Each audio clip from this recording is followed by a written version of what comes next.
Hello friends, সবাইকে আবার একটি নতুন ভিডিওতে স্বাগত জানাই। আপনারা দেখছেন SD tutorial guide YouTube channel. তো অনেকেই আমাকে জিজ্ঞেস করেন যে রেগুলার বিএড তো আমরা করি, কিন্তু রেগুলার বিএড এর পাশাপাশি কি ডিস্টেন্স বিএড পসিবল?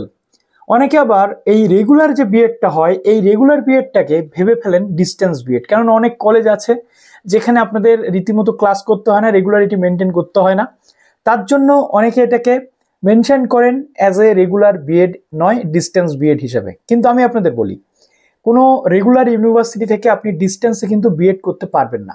যেটা বিএড আপনারা অ্যাডমিশন নেন সেটা কিন্তু রেগুলার অ্যাডমিশন। কলেজ আপনাদেরকে রেগুলারিটি মেনটেন করায় না বলে সেটা আপনাদের কাছে হয়ে যায় ডিস্টেন্স বিএড। কিন্তু এটা তো গেল রেগুলার বিএড এর কথা, তেমনি আর একটা যেটা হয় সেটা হচ্ছে ডিস্টেন্স বিএড এর কথা। ডিস্টেন্স বিএড হয় দুটো পদ্ধতিতে। একটা হচ্ছে Netaji Subhas Open University distance B Ed, যেটা কিন্তু স্পেশাল বিএড। আর একটা বিএড যেটা হয় ইগনু, যেটা স্পেশাল বিএড নয়, অ্যাজ ইট ইজ যে জেনারেল বিএড, সেই জেনারেল বিএড, যে বিএডটা কিন্তু ডিস্টেন্স বিএড হিসেবে খ্যাত। তো এই ডিস্টেন্স বিএড কারা করতে পারে? অফিসিয়াল ডিস্টেন্স বিএড যেটা ইগনু এবং নেতাজি সুভাষ ওপেন ইউনিভার্সিটি কারা করতে পারে সেই নিয়ে আজকে আমি তথ্য দেব।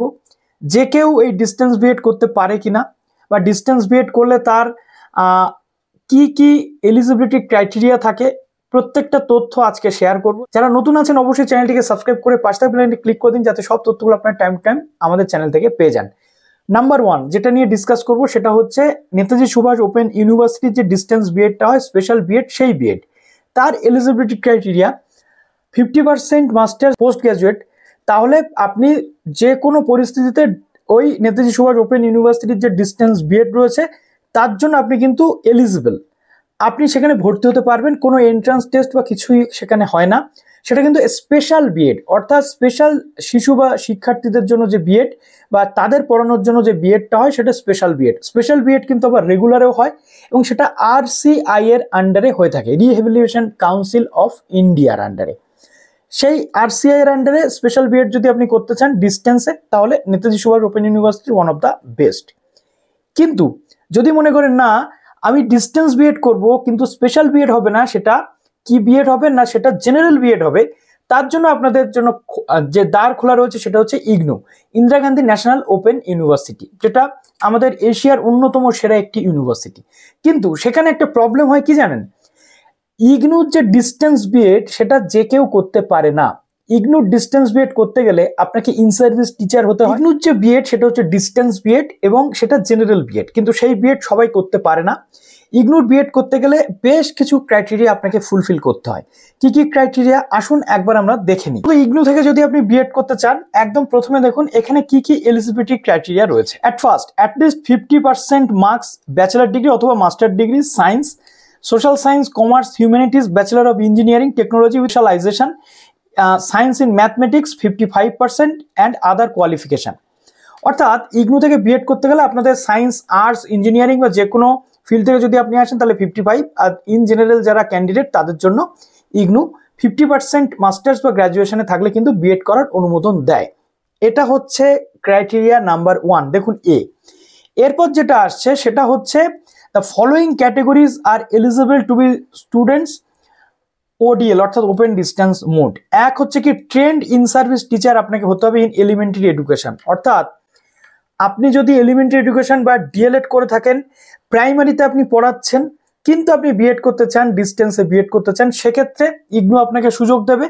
আপনাকে ট্রেন্ড টিচার হতে হবে, অর্থাৎ অলরেডি আপনাকে ডিএলএড করে থাকতে হবে, রেগুলার মোডে ট্রেন্ড টিচার হয়ে থাকতে হবে। 2 নম্বর যেটা রয়েছে সেটা হচ্ছে candidate who have completed a NCT recognised teacher education programme through face to face mode, অর্থাৎ ফেস টু ফেস মোডে আপনার একটা টিচার এডুকেশন প্রোগ্রাম বা ট্রেনিং প্রোগ্রাম কমপ্লিট করে থাকতে হবে NCT রেকগনাইজড কোনো ইনস্টিটিউশন থেকে, তবে আপনি ইগনু থেকে বিএড করতে পারবেন। এছাড়াও আমরা যেটা দেখি সেটা হচ্ছে আপনার এন্ট্রান্স টেস্ট এখানে দিতে হয়। এবার অনেকে প্রশ্ন করতে পারেন, দাদা আমার ফেস টু ফেস মোডে ডিএলএড আছে, আমি কি ইগনুর জন্য এলিজিবল? সেক্ষেত্রে আপনাকে অবশ্যই ইন সার্ভিস হতে হবে, তবেই আপনি কিন্তু এলিজিবল থাকবেন, না হলে কিন্তু আপনি থাকবেন না। এখানে কিন্তু কোনো জায়গাতে বলেনি দেখুন যে এটা অথবা এটা, অর্থাৎ following categories are eligible to be student of ODL, অর্থাৎ এই ক্যাটেগরির একমাত্র ক্যান্ডিডেটরাই কিন্তু এখানে এলিজিবল, আদার ক্যাটেগরির ক্যান্ডিডেটরা কিন্তু এলিজিবল নয়। অর্থাৎ আপনি বুঝতে পারছেন ইন সার্ভিস টিচার হতে হবে এলিমেন্টারি এডুকেশনের ক্ষেত্রে।